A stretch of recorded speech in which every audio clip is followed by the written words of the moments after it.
Programme time line सां गॾु आऊं आहियां असद मुमताज़। नाज़रीन, PDM में इख़्तिलाफ़ खुली करे साम्हूं अची विया आहिनि। दुबई मुलाक़ातुनि ते मौलाना फज़लुर रहमान गणती जो इज़हार कंदे चयो आहे त नून लीग उनखे एतमाद में नाहे वरितो। PDM जो सियासी मुस्तक़बिल कहिड़ो हूंदो, छा सम्झो वञे त PDM हाणे पंहिंजे अंजाम ताईं पहुतो आहे ऐं PDM जो इतिहाद जेको आहे उहो इलेक्शन खां पहिरियां ई ख़तमु थींदे नज़र पियो अचे। उनखां अॻु में बि PDM में केतिरा ई दफ़ा इख़्तिलाफ़ थी चुका आहिनि ऐं PDM में मुल्क जी वॾी पार्टी पीपल्स पार्टी जेका आहे उहा छॾे चुकी आहे, ANP PDM जो हिसो न आहे रही ऐं हाणे सभ खां वॾी पार्टी यानी मुस्लिम लीग नून ऐं JUI में बि इख़्तिलाफ़ आहिनि। इहे इख़्तिलाफ़ किथे दंग कंदा, मुस्तक़बिल छा आहे PDM जो? प्रोग्राम जे हिन असां इन ते ई ॻाल्हाईंदासीं। असांखे प्रोग्राम में जॉइन कयो आहे JUI जो मरकज़ी अॻुवाण ऐं तर्जुमान जनाब मोहम्मद असलम गोरी साहब। असलम साहब, प्रोग्राम में खुश आमदीद। जी शुक्रिया जी। अच्छा असलम साहब, बुनियादी तौर पे क्या इख्तलाफ हैं? आपको इख्तलाफात पीपल्स पार्टी से हैं, नून लीग से हैं? दुबई में एतमाद में नहीं लिया गया JUI को, मौलाना फजल रहमान को, यही वजह है या कोई और भी असबाब हैं इसके? पहली बात तो यह है कि पीपल्स पार्टी से तो हमें इसलिए कोई इख्तलाफ नहीं हो सकता कि पीपल्स पार्टी PDM का हिस्सा नहीं है जी, और PDM का हिस्सा मुस्लिम लीग नून है। मुस्लिम लीग नून से हमारे तहफ़्फ़ुज़ात हैं, इख्तलाफात नहीं है। मौलाना साहब ने कल को राब्ती रिकॉर्ड बात की और सहाफ़ियों के साथ जो गपशप के अंदाज में बात की कि मुझे इस पर तहफ़्फ़ुज़ात सवाल आया, उनको क्वेश्चन किया गया कि आप दुबई मुज़ाकरात में शामिल क्यों नहीं थे या आपको दावत नहीं थी। जी, तो उन्होंने कहा कि जी मुझे तो दावत नहीं थी और मैं इस पे हैरान भी हूँ कि मुझे एतमाद में नहीं लिया गया। जी। तो ये इस हद तक बात हुई है, तहफ़्फ़ुज़ात की हद तक बात है और तहफ़्फ़ुज़ात हमें हैं उस पे और मेरा ख्याल वो दूर कर देंगे। आज उन्होंने शहबाज शरीफ की और मौलाना साहब की मुलाकात इस वक्त जारी है। तो आपको तहफ़्फ़ुज़ात नून लीग पर हैं, क्या आप ये समझते हैं क्योंकि दुबई जो है वो मुस्तकबिल के सियासी लाए अमल का वहाँ पे फैसले होने थे, निगरान सेटअप का फैसला होने वाला था और फिर सीट एडजस्टमेंट के मामला थे और फिर आने वाली हुकूमत के बारे में, तो उस पर कहीं पे भी JUI को कोई शेयर नहीं मिल रहा था या JUI उसमें पार्ट नहीं थी, इसलिए आपको इख्तलाफात हैं? देखिए, बात एक JUI की नहीं है। PDM जो है वो एक बड़ा इत्तेहाद है और उसमें अकेली JUI नहीं है, उसमें 8-9 पार्टियां हैं और वो पार्टियां सब के सब, किसी को भी इसका इल्म नहीं था। और दूसरी बात ये देखिए, बात सुन, जहाँ तक तो ये है गवर्नमेंट बनना, इंटरम गवर्नमेंट बनना, ये गवर्नमेंट तो कायदे इख्तिलाफ और प्राइम मिनिस्टर ने बनानी है, इसका दुबई के मुज़ाकरात से कोई ताल्लुक नहीं है।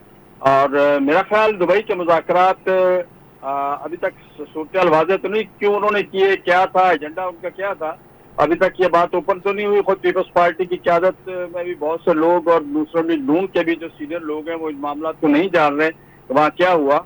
तो मैं समझता हूँ कि ये चीज़ें वहाँ तय करने की नहीं है, ये चीज़ें इस्लामाबाद में तय होंगी इंशाल्लाह।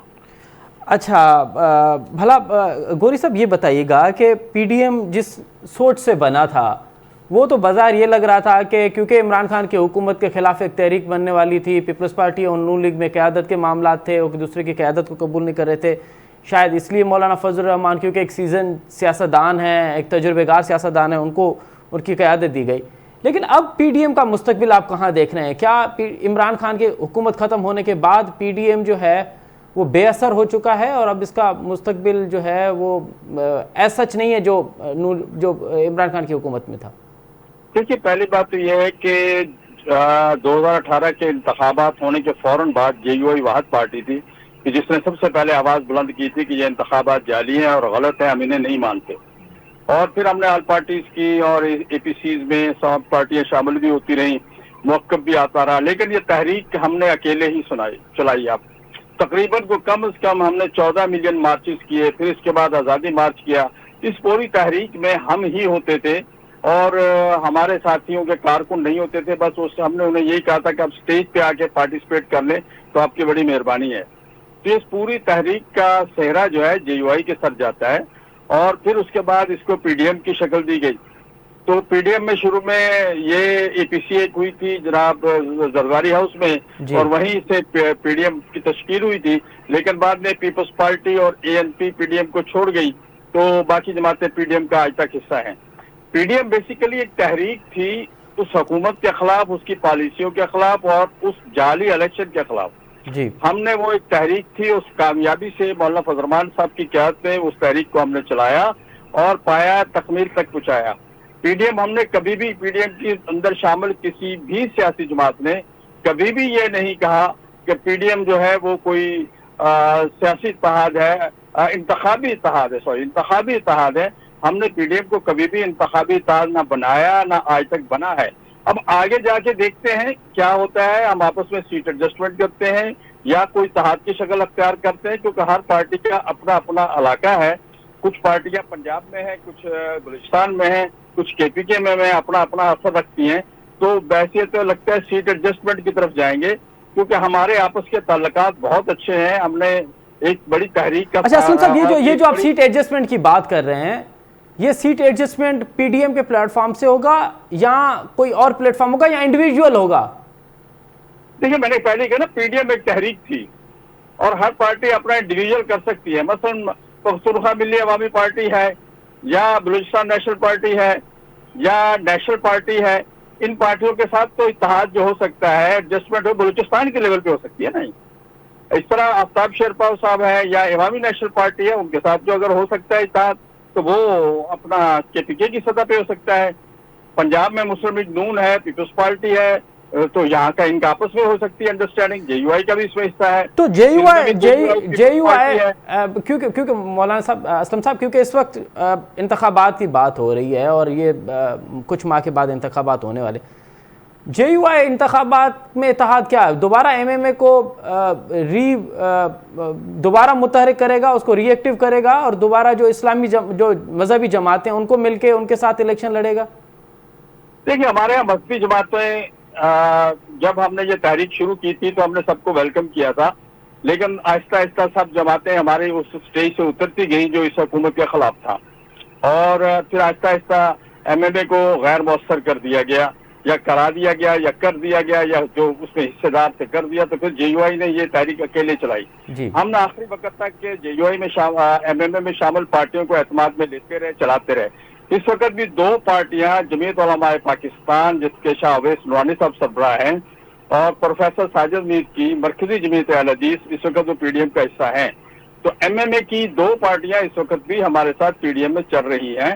और अगर बाजार देखा जाए तो एमएमए को नजर नहीं आ रहा कि फ्यूचर में एमएमए का कोई फ्यूचर होगा, इसलिए कि एमएमए जब भी बना है और उसको चलाया है, हमारे कुछ साथी हैं वो हम उससे जब टाइम आता है तो वो एमएमए को दगा दे जाते हैं। इस दफा भी उन्होंने हमें दगा दिया है और इसलिए हम शायद एमएमए को बहाल ना कर सकें। हम आपस में एडजस्टमेंट कर लेंगे। आपस में एडजस्टमेंट में मुराद है कि इंडिविजुअली किसी जिस इलाके में जहां आप बेहतर समझेंगे उस पार्टी के साथ इत्तेहाद करेंगे? जी हाँ, बिल्कुल। मरकजी जमीयत अहल हदीस है, कराची में एमक्यूएम के साथ इत्तेहाद हो सकता है असलम साहब? देखें, कुछ भी हो सकता है। एमक्यूएम इस वक्त मरकजी हुकूमत में हमारी इत्तेहादी पार्टी है। हमारे एमक्यूएम के साथ उनके कुछ बातों पर तहफ़्फ़ुज़ात जरूर हैं, लेकिन इस पूरी तहरीक में एमक्यूएम हमारे साथ रही है। तहरीक आज़म एतमाद में भी एमक्यूएम हमारे साथ रही है। हमारे और एमक्यूएम के दरमियान में मैं समझता हूँ कि सर्द मोहरी जो है वो थोड़ी सी दूर हुई है, लेकिन उसमें कुछ तहफ़्फ़ुज़ात हैं, सिंध के हवाले से कुछ तहफ़्फ़ुज़ात हैं कि दूसरी चीजें हैं, उस पर बैठ के बात की जा सकती है, ऐसा मुश्किल नहीं है। पीटीआई के साथ इत्तेहाद हो सकता है?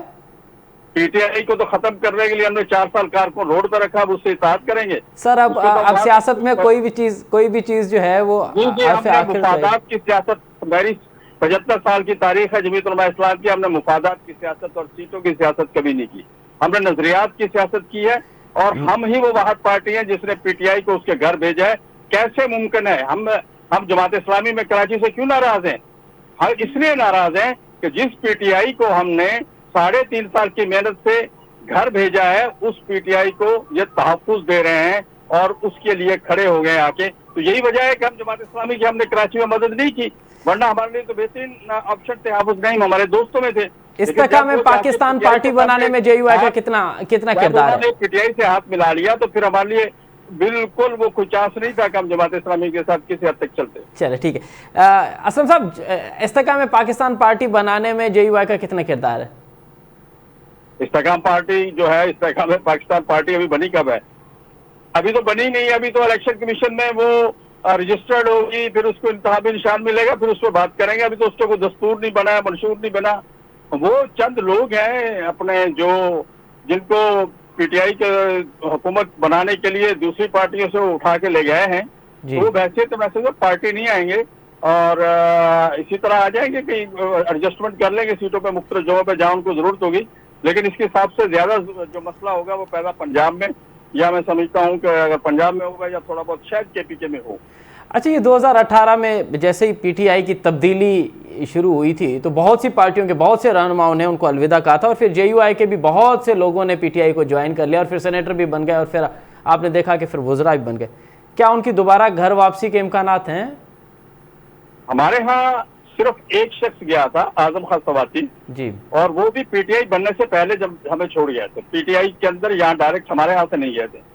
हमारे यहाँ से कोई साथी हमारा पीटीआई में शामिल नहीं हुआ, और पीटीआई के अंदर जो लोग गए हैं, जो पीटीआई के लोग हमारी तरफ आना चाहते हैं, और उसके बारे में हम गौर खोज करेंगे क्या वो उस मैयार पे पूरा उतरते हैं जो जमीयत उलमा इस्लाम का नजरियाती मैयार है।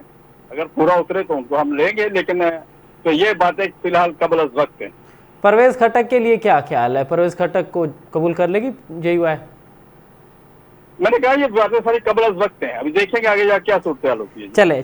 चले अब दोबारा आ जाते हैं मौलाना फजल रहमान पे। असलम साहब, ये बताइए कि मौलाना फजल रहमान साहब ने फिर कई इंकशाफात भी किए हैं और उन्होंने एक जनरल फैज़ की मुलाकात का भी जिक्र किया है। क्या ऑफ़र की थी जनरल फैज़ ने मौलाना साहब को पीडीएम को ख़त्म करने या पीडीएम का इत्तेहाद कमज़ोर करने के वजह से?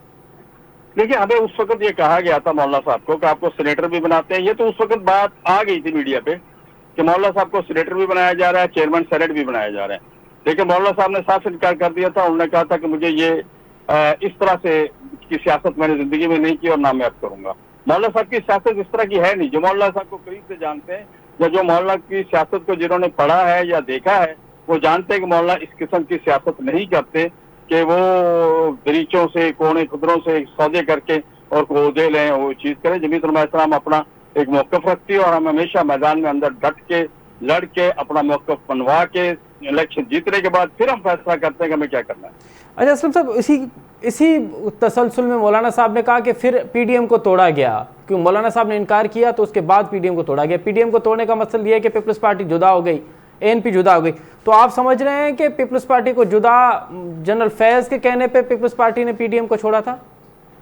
मेरा ख्याल ये बात पीपल्स पार्टी वाले बेहतर बता सकते हैं कि आखिरी टाइम पे जब हमारी तारीख कामयाब हो गई थी और सारे फैसले पीपल्स पार्टी ने हमारे साथ ही बैठ के किए थे और उन सब फैसलों में पीपल्स पार्टी की मरकजी क़यादत ही मौजूद थी, लेकिन जब उनके इम्प्लीमेंट का वक्त आया तो वो पीडीएम छोड़ के चले गए। तो ये पीपल्स पार्टी बेहतर बता सकती है कि उनकी क्या मजबूरी थी। आप क्या समझते हैं, वो यही जनरल फैज़ के कहने पे पीपल्स पार्टी? नहीं, मैं नहीं जनरल फैज़ को इसमें नहीं लेता हूँ। मैं ये समझता हूँ कि उस वक्त क्या हालात थे जो जरदारी साहब बता सकते हैं, पीपल्स पार्टी बता सकती है। मैं उन पर कोई किसी किस्म के हाल बताए इतना तहफ़्फ़ुज़ जरूर है कि जो आपने फैसले किए थे उन फैसलों पर अमल दरामद के वक्त आपका अलहदा हो जाना, आपने उस वक्त उस तहरीक को आखिर में जाके आपने उसकी बड़ा अजीब सा जुमला है कि मैं कह दूं कि हमारे बगल में उस वक्त छुरा घोंपा गया जब हम कामयाबी के बिल्कुल आखिरी स्टेज पे खड़े हुए थे। तो आप चले ठीक है, ये आप कह रहे हैं कि पीपल्स पार्टी बताएगी, लेकिन मौलाना असलम साहब, जब सेनेट के चेयरमैन के खिलाफ अदम एतमाद आई थी और हमने देखा था कि 64 वोट थे अपोजिशन की तादाद में और फिर वो 14 से 16 सेनेटर्स का पता ही नहीं चला, उस वक्त आपकी पार्टी, तमाम पार्टियों ने कहा था कि हम उसके इन्वेस्टिगेशन करेंगे कि कौन से सेनेटर्स हैं। पता चला है कि कौन से थे जिन्होंने उस वक्त बेफाई की? 3 साल तकरीबन गुजर चुके हैं। अल्हम्दुलिल्लाह हमारा तो कोई नहीं था। ये बाकी पार्टियों को बताना चाहिए कि हमारे तो सही 4-5 और सबने वोट दिया था, सबको पता है। हमारा किसी सेनेट पे किसी बंदे पे एतराज नहीं आज तक उठ सका। और लेकिन अगर किसी और पार्टी के थे तो उन्होंने मेरा ख्याल तहकीकात की या नहीं की, हमारे इल्म में नहीं है इस बात। आपको लगता है कि उसमें भी उस वक्त के आईएसआई चीफ जनरल फैज़ का किरदार था? साहबजारे, इसमें तो कोई शक ही नहीं, दूसरी शक वाली बात ही नहीं। अब वो सारी चीजें आवाम के सामने आती जा रही है, छुप तो नहीं रही ना। ये चीजें कभी छुपी हैं, ये आ जाएंगी, सारी सामने आ जाएंगी। चले, अब तो आप क्योंकि इत्तेहादी हुकूमत में हैं, आप मुतालबा करते हैं कि उस वक्त के जो सरकारी लोग थे, जो ऑफिसर्स थे जिनका काम नहीं था पॉलिटिक्स में, उन्होंने जब अपने इख्तियारात का बिला जवाज़ इस्तेमाल किया तो उनके खिलाफ अब कार्रवाई होनी चाहिए, फिर वो इस्टेब्लिशमेंट से उनका ताल्लुक हो या सिविलियन से उनका ताल्लुक हो? मेरा ख्याल वो जो लोग जो इस्टेब्लिशमेंट के लोग थे, इस्टेब्लिशमेंट में उनके खिलाफ काम हो रहा है, उनके खिलाफ काम हो रहा है इस्टेब्लिशमेंट में। और वो अपना खुद इस्टेब्लिशमेंट का एक अपना तरीका है, फौज का एक अपना तरीका है तो वो अपना एहतसाब खुद करती है और वो कर रही है, एहतसाब बेहतर तरीके से कर रही है। और बाकी जो है वो भी आपके सामने सारा कुछ हो रहा है अल्हम्दुलिल्लाह, कोई इसमें ऐसे मसला तो नहीं है। बहुत शुक्रिया असलम गोरी साहब, मरकजी तर्जुमान JUI। परवेज़ इलाही खबरिया है तो परवेज़ इलाही तहरीक इंसाफ के छड़े घर वापसी यानी काफ लीग ॿीहर वञण जो फ़ैसिलो कयो आहे, पर इन फ़ैसिले में मोनस इलाही बज़िद आहे त कंहिं बि सूरत में तहरीक इंसाफ़ न छॾणु घुरिजे। छा तहरीक इंसाफ़ छॾण जो उसूली फ़ैसिलो करे वरितो आहे परवेज़ इलाही, या परवेज़ इलाही तहरीक इंसाफ़ सां बीठो आहे प्रोग्राम जे हिसे में असां इन ते ई ॻाल्हाईंदासीं। इन असांखे प्रोग्राम में जॉइन कयो आहे तहरीक इंसाफ़ जे इंतिहाई क़रीबी, परवेज़ इलाही जे इंतिहाई क़रीबी दोस्त ऐं तहरीक इंसाफ़ जो अॻुवान जनाब मियाँ इमरान मसूद साहब। मियाँ साहब प्रोग्राम में खुश आमदीद। जी मियाँ साहब, क्या परवेज़ इलाही डट के खड़ा है इमरान खान के साथ, पीटीआई के साथ, या अब घर वापसी का फैसला हो चुका है? नहीं, बिल्कुल साथ खड़े हैं, डट के खड़े हैं और हर किस्म की जो केयर टेकर गवर्नमेंट की जो है सख्तियां वो बर्दाश्त कर रहे हैं। सख्तियां बर्दाश्त करते रहेंगे?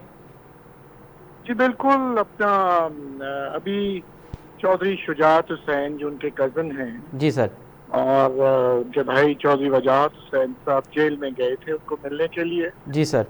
और साफ जाहिर है यही कहा होगा कि कुछ सोचें, तो उन्होंने इनकार किया और उनके जाने के बाद उन पे मजीद सख्तियां ज्यादा हो गई और उनको वहाँ पे पलंग नहीं दिया गया था, वो फर्श पे सोते थे, उनको चुक पड़ गई उनके कमर में और उनके पैर सूज गए डिहाइड्रेशन से, गर्मी की वजह से। तो ये सारी चीजें बस ठीक है, बर्दाश्त हो रही हैं। बी क्लास नहीं दिया जा रहा, आप ये कह रहे हैं परवेज़ इलाही साहब को? जी आप हाँ जी, वो जो उनको जो वो डिजर्व करते हैं, देखिए ना, वो कोई दहशतगर्द या कोई क्रिमिनल तो नहीं है। यहाँ पर तो आम आदमी को भी मिल जाती है बी क्लास, यहाँ सहूलियात मिल जाती हैं, खाने की, मुलाकात तो है ही नहीं किसी फैमिली मेंबर के साथ। जी सर। और हफ्ते में एक बार ही सिर्फ इजाजत है उनकी अहलिया को कि वो आके मिल लें, और अक्सर वो क्लास से भी मुलाकात नहीं होती। खाने पर भी पाबंदी है, सख्ती है। जी सर। तो उसमें किसी किस्म की नरमी अभी तक नहीं हुई। तो अब महीने से ज्यादा हो गया है। जी सर। और मेरा ख्याल है 9 केसेस है उन पे, और मुतअद्दिद केसेस में वो जमानत में और बरी हो गए हैं। करप्शन के जो 3 केसेस किए गए थे चौधरी साहब के ऊपर, जी सर, उसमें ऑनरेबल जज ने उनको बरी कर दिया। जमानत तो अलहदा बात है, और बरियत हो गई है, टोटली खत्म। जी। तो अब जो ही जमानत होती है तो एक नया केस पे तैयार हो जाता है, फिर उसका रिमांड लिया जाता है। तो ये खूब एक्सरसाइज हो रही है, जेल से अदालतें और अदालतें से वापस जेल, बख्तरबंद गाड़ी और गार्ड्स, और पता नहीं कितना कह लें वो सख्ती और निगरानी हो रही है उनकी मूवमेंट पे। जी जी। अच्छा मियाँ साहब, आप ये कह रहे हैं कि परवेज़ इलाही साहब जो हैं वो तहरीक इंसाफ के साथ डट के खड़े हैं, लेकिन काफली के ज़राए और चौधरी शुजात साहब और उनके ख़ानदान के ये ज़राए कह रहे हैं कि परवेज़ इलाही ने जैसे उनको ज्वाइन कर ही लिया है, मोनस इलाही साहब इनकारी हैं। परवेज़ इलाही साहब ने हाँ कर दी है कि वो दोबारा काफ लीग में आएंगे और दोबारा काफ लीग में अपनी पॉलिटिकल कैरियर का वो दोबारा मुतहर्रिक करेंगे। देखिए, मेरी परवेज़ अपना मोनस इलाही साहब से कल बात हुई है जी, और मैंने उनसे ये पूछा, मैंने उनसे यही कहा कि भाई आप बताएं क्या इरादे हैं, अगर कोई ऐसा इरादा है तो हमें भी बता दो। जी। तो उन्होंने कहा कि मेरे वालिद साहब ने इनकार कर दिया क्योंकि उनको ऑफर दी गई थी जी, और उन्होंने जो कोर्ट के जरिए जो सहूलियात ली थी जेल में वो वापस हो गई, वो खत्म हो गई। अब फिर वो कोर्ट में जा रहे हैं कंटेम्प्ट के हवाले से कि हमें मुराद दी जाए, सहूलियात दी जाए, जिसमें एक मुशक्की मिलता होता है जी, और उसमें मुलाकात की जो है वो उसमें नरमी हो। तो बस अभी ये सिलसिला चल रहा है और इसमें अभी तो जूं की तूं सिचुएशन है, कोई इसमें किसी किस्म का कोई चेंज नहीं है। अच्छा मियाँ साहब, आप ये कह रहे हैं कि मोनस इलाही साहब कह रहे हैं कि वो तहरीक इंसाफ के साथ खड़े हैं, पीटीआई तहरीक इंसाफ काफली के ज़राए कह रहे हैं वो उनके साथ खड़े हैं। तो परवेज़ इलाही साहब को आप क्या समझ रहे हैं? आप सीनियर सियासतदान हैं, बहुत करीब रहे हैं परवेज़ इलाही साहब के साथ, आपने उनका इक़्तिदार भी देखा है, आपने उनकी अपोजिशन भी देखी है और अब वो जिस हाल में है वो भी आप देख रहे हैं।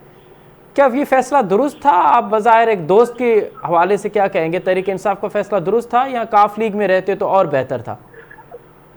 देखिए, फैसला तो पहले दिन ही कर लिया था कि पीटीआई के साथ ही रहना है, और जब पीएमएलएन ने ऑफर दी थी कि आप आए चीफ मिनिस्टरशिप ले लें, जी, और ये वही अपना मरला है जब चौधरी शुजात और चौधरी परवेज भाई की राहें जो है जुदा हो गई, और सालिक हुसैन और चीमा साहब जो थे हमारे एमएनए और वजीर, बशीर चीमा वो साहब। चौधरी शुजात हुसैन ग्रुप में चले गए जी और बाकी ईमानदार जो लोग थे वो परवेज भाई ग्रुप में आ गए। और चौधरी साहब ने फिर जंग लड़ी, लड़ाई लड़ी सारी, आपको पता है असेंबली में हमजा शहबाज वर्सेस चौधरी परवेज भाई, जी फिर वो स्पीकर वाला मामला हुआ, काउंटिंग हुई और फिर जी असेंबली के ऊपर धावा बोल दिया गया इन्होंने, हमजा शहबाज साहब ने। जी वो सारी जंग लड़ के जो है वो चीफ मिनिस्टरशिप हासिल की जी और अपने फैसले पे वो पाबंद हैं। और यही रीत और यही रवाज है हमारे यहाँ गुजरात में कि भाई जिसके साथ हैं साथ हैं। जी अब जब साथ दिया है तो फिर साथ निभाना भी है। जी और हमारा पंजाब का कल्चर, बल्कि पूरे पाकिस्तान का कल्चर ऐसा है कि जब आप किसी का साथ देते हैं तो फिर साथ खड़े रहे, और खास तौर पे जब वो साथी आपका या जमात मुसीबत में हो, अपोजिशन में हो, फिर कोई नहीं छोड़ता हमारे यहाँ। जी तो बस खड़े हुए हैं साथ चौधरी परवेज भाई साहब, और हर किस्म के केसेस उन पे बनाए जा रहे हैं, बड़े फ्रिवलेस किस्म के झूठे केसेस बनाए जा रहे हैं। जी उनके घर पे बख्तरबंद गाड़ी से जो अटैक किया गया आपको पता ही है, ऐसे जैसे कि कोई मुल्क दुश्मन अनासिर को पकड़ना कोई बंदा आ रहा है। जी और जिस तरीके से वो कूद कर गए हैं, तोड़ कर अंदर गए हैं, उनकी सारी उनकी वो चादर और चार दीवारी की पामाली हुई, प्रिवेसी को किसी का ख्याल नहीं कि जितने भी उनके कह लें वायलेशंस हुई हैं वो आपके सामने टीवी पे आपने देखा। जी 17-18 नौकरों पे दहशतगर्दी के पर्चे हो गए, अभी भी सारे नौकर अभी जेल में हैं, जी एक बंदा भी वापस अभी तक नहीं आया। जी और पुलिस ने धावा बोला और केस इनके मुलाजमों पे हो गया जिन्होंने गेट पर संभालना था, जिनको गेट संभालने का मतलब उनको फराइज दिए गए थे। जी तो ये वन साइडेड सारी स्टोरी जो है ये केयर टेकर गवर्नमेंट में चल रही है, which is very very strange. हमने केयर टेकर ऐसे तो कभी नहीं देखे। हाँ, हमने इलेक्टेड चीफ मिनिस्टर्स को देखा है कि वो अपने मुखालिफिन को, अपोजिशन को, लेकिन ये तो दबाते हैं, ये मियां साहब, ये जो इंतकामी कार्रवाई है ये तो इलेक्टेड, हाँ, ये तो इलेक्टेड, ये जो सिलेक्टर हो या इलेक्टर न्यूट्रल, सिलेक्टेड हो या इलेक्टेड हो, ये तो दोनों को नहीं करना चाहिए। लेकिन मियां साहब, आपने देखा कि ये सिर्फ परवेज इलाही साहब गिरफ्तार नहीं है, तहरीक इंसाफ के और दीगर रहनुमा भी गिरफ्तार हैं, और शायद ये अपोजिशन में मे भी ये भी हो। लेकिन आप नहीं समझते कि जब सीएमशिप हासिल कर ली थी तहरीक इंसाफ ने, तो असेंबली अगर ना तोड़ी जाती, पंजाब असेंबली अगर ना तोड़ी जाती और केपी की असेंबली ना तोड़ी जाती, तो तहरीक इंसाफ आज ये दिन ना देखती। ये बड़ी गलती की तहरीक इंसाफ की क़यादत ने और फिर इमरान खान साहब खुद ने। देखिए, हमने तो उस वक्त भी चौधरी परवेज साहब ने यही कहा था कि हमारा तजुर्बा ये है कि आप जरा सा हट जाएं हुकूमत से या तोड़ दें, और खास तौर पर जब आपकी मुखालिफ जमातें ऊपर वफाक में बैठी हों। हमने ये सारे सिलसिले पुराने देखे हुए हैं जी, शायद इमरान खान साहब ने ये सिलसिले नहीं देखे हुए। हमने वो वक्त भी देखा हुआ है जब नीचे अपना ऊपर मियां नवाज शरीफ थे और नीचे जो थे अपना शहबाज दूसरी शरीफ। जमात के चीफ मिनिस्टर जी, थे। जी, हमने जी। ये सारी चीजें बदलते बड़ी करीब से देखी और यही कहा कि तोड़नी नहीं चाहिए हमें। हमारे प्रोजेक्ट्स हैं, पंजाब की तरक्की का मामला है, पंजाब की गवर्नेंस का मामला है। वही हुआ, असेंबली टूटी और विक्टिमाइजेशन शुरू होगी, जेल में चले गए, पूरे पंजाब के जितने डेवलपमेंट काम थे सब रुके हैं। आप यकीन मानिए, जी सबकी फंडिंग हुई थी, सब रोक दिए गए हैं, और ऐसे जैसे पूरे पंजाब से इंतकाम लिया जा रहा है। और वो भी care taker government. Care taker is suppose to be a neutral person. बिल्कुल एक सही। न्यूट्रल गवर्नमेंट होती है जो ट्रांजिशन में आती है, 3 महीने गुजार के चली जाती है, और कोई ऐसा बड़ा कदम नहीं उठाते, ना कोई पॉलिसी मैटर करते हैं, बिकॉज उनका काम है कि बस डे टू डे संभालो और इक़्तिदार दो असल बंदों को और घर को चले जाओ। जी लेकिन ये अजीब सा मामला है, 90 दिन गुजर गए, इलेक्शन नहीं हुआ, सुप्रीम कोर्ट ने कहा इलेक्शन करवाओ। कहाँ गया आइन, कहाँ गया वो कानून, कहाँ गई वो आइन की पाबंदी, कहाँ गई वो ऑनरेबल सुप्रीम कोर्ट की रिट, जी कहाँ गया वो ऑनरेबल सुप्रीम कोर्ट का दबदबा। तो ये चीजें हमने खत्म होते देखी हैं, आपने भी देखी, हमने भी देखी, और अभी भी चल रहा है सारा सिलसिला। तो और मियां साहब, आप इस बात को तस्लीम कर रहे हैं कि गलती कर दी, ये सियासी बड़ी गलती थी, पंजाब की हुकूमत ख़त्म करना सियासी गलती थी? देखिए, ये तो हिस्ट्री बताएगी, ये तो वक्त बताएगा जब तारीख लिखी जाएगी कि आया, क्योंकि अभी वो स्ट्रगल खत्म नहीं हुई है। जी ये तो अभी इलेक्शन आना है आगे, वफाक का, पूरे जी। पाकिस्तान का इलेक्शन आएगा, जी सर। नई गवर्नमेंट्स बनेंगी, इलेक्शन होगा, नई कोalitions बनेंगी, जी सर। नया सेटअप आएगा, बिल्कुल सही। पब्लिक अपना मूड दिखाएगी, पब्लिक वोट करेगी। बिल्कुल सही। देखते हैं धांधली होती है नहीं होती, अभी तो ये चल रहा है सिलसिला। मेरे नजदीक अभी ये कंप्लीट नहीं हुआ, ये प्रोसेस जो है अभी ये हाफ बेक्ड है प्रोसेस जो है, ठीक अभी है। चलना है आगे। ठीक है। अच्छा मियां साहब, वक्त आएगा जब जी जी जी मियां साहब, आपकी मुलाकातें हो रही हैं परवेज़ इलाही साहब के साथ, चौधरी शुजात साहब मिल रहे हैं, उनके ख़ानदान के लोग मिल रहे हैं, इमरान खान साहब का कोई पैगाम, कोई बातचीत हुई है परवेज़ साहब की इमरान खान के साथ इस दौरान, जेल के दौरान? जी बिल्कुल, इमरान खान साहब के साथ राब्ते में है चौधरी मोनस इलाही, और अच्छा। साफ ज़ाहिर है उनको भी ये पता है कि आज जमात छोड़ दें तो सारी सख्तियां ख़त्म हो जाएंगी, आज प्रेस कॉन्फ्रेंस कर दें तो यही समझ आ रही है सबको कि चूंकि इमरान खान का हम साथ दे रहे हैं जी इसीलिए सारी मुसीबतें आ रही हैं।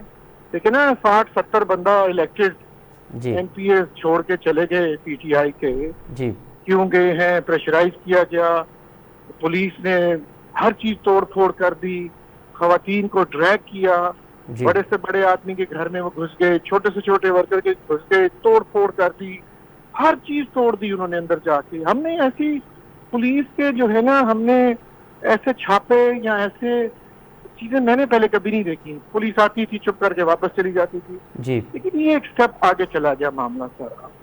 अब लोगों को उठा लेना, गायब हो जाना, और 40-40 दिन लोगों का गायब रहना, दस्तयाबी ना होना, पता ही नहीं चला कौन उठा के ले गया जी कोर्ट में। अब चौधरी परवेज इलाही का सारा स्टाफ जो है वो तितर बितर हुआ है, सारे मुलाजम जेल में हैं, सारे बहन भाइयों पे, औलाद पे, सब पे केसेस हैं, everybody is on the ECL। तो ये एक बड़ी अजीब सी सिचुएशन है। ये जो आप बयान कर रहे हैं, ये इंतकामी कार्रवाई जो है वो किसी भी सियासी पार्टी को, बिल्कुल सही, लिखी जा रही है ना, बिल्कुल बिल्कुल सही कह रहे हैं आप। इसको जस्टिफाई नहीं किया जा सकता, इसको अब ये सब हमारी तो आखिरी उम्मीद जो है वो कोर्ट्स है, कोर्ट से हम इंसाफ मिल रहे हैं, हम ले रहे हैं इंसाफ, ठीक है, टाइम लगेगा सारे केसेस को अभी निपटाने में। ठीक है, रोज हमारी बेल होती है, रोज एक नया केस हो जाता है, ठीक है। अच्छा मियां साहब, क्या करें? मियां साहब, एक फाइट तो चल रही है कि पार्टी जो है वो खुद फाइट कर रही है, अपनी जंग लड़ रही है, जो आप कह रहे हैं कि वो बका की जंग भी है, वो आइडियोलॉजिकल जंग भी है, और वो एक फाइट भी कर रही है। लेकिन दूसरी फाइट जो है वो पार्टी के अंदर भी हो रही है, लोग तितर बितर हो रहे हैं, लोग तोड़े जा रहे हैं, लोग छोड़ के चले जा रहे हैं। और तीसरी फाइट हो रही है कि अगर इमरान खान साहब माइनस हो जाते हैं, या उनको नाअहल करार दिया जाता है, या उनको सियासत से अलग कर दिया जाता है, तो फिर पार्टी क़यादत कौन संभालेगा? क्या आप समझ रहे हैं कि परवेज़ इलाही साहब ये विल रखते हैं कि इमरान खान अगर सियासत से आउट हो जाते हैं तो वो पार्टी क़यादत परवेज़ इलाही साहब संभाल लेंगे? देखिए असद साहब, बात ये है कि कौन सी जमात या कौन सा लीडर आज तक जो है वो उसको माइनस किया गया है? सियासतदान तो कभी भी नहीं खत्म होता, सियासतदान कुछ अरसे के लिए पीछे चला जाता है, दोबारा वापस आ जाता है। अल्ताफ हुसैन का सुन रहे हैं आपके सूबे में ही खबरें गर्म है कि मोहतरम अल्ताफ हुसैन साहब वापस आ रहे हैं जी। नवाज शरीफ साहब इजराइल में गए, सुन रहे हैं, वापस आ रहे हैं जी। तो इसी तरह लोग जो जाते हैं, आप सियासतदान को खत्म नहीं कर सकते, ना किसी सियासी जमात को खत्म कर सकते हैं। आप कैसे इलेक्शन कराएंगे आने वाले इलेक्शन में कि आप एक इतनी बड़ी मेजर जमात को आप उस पर बैन लगा दें? मेरा नहीं ख्याल जमात पे बैन लगेगा। -1 की अगर आप बात करते हैं, आप उसे कहते हैं भाई हट जाओ, भाई वो क्यों हटे? उसकी जमात है, हाँ ये उसका अपना पर्सनल अरेंजमेंट है, ठीक। खान साहब का ये प्राइवेट अरेंजमेंट है कि वो अब नेक्स्ट टीम किसको आगे लाते हैं और किसको क्या टास्क देते हैं, ये इस पे काम हो रहा है। इस वक्त तो चौधरी परवेज इलाही सदर हैं पूरी जमात के जी, और जो प्रेसिडेंट हैं वो अपना इमरान खान साहब हैं।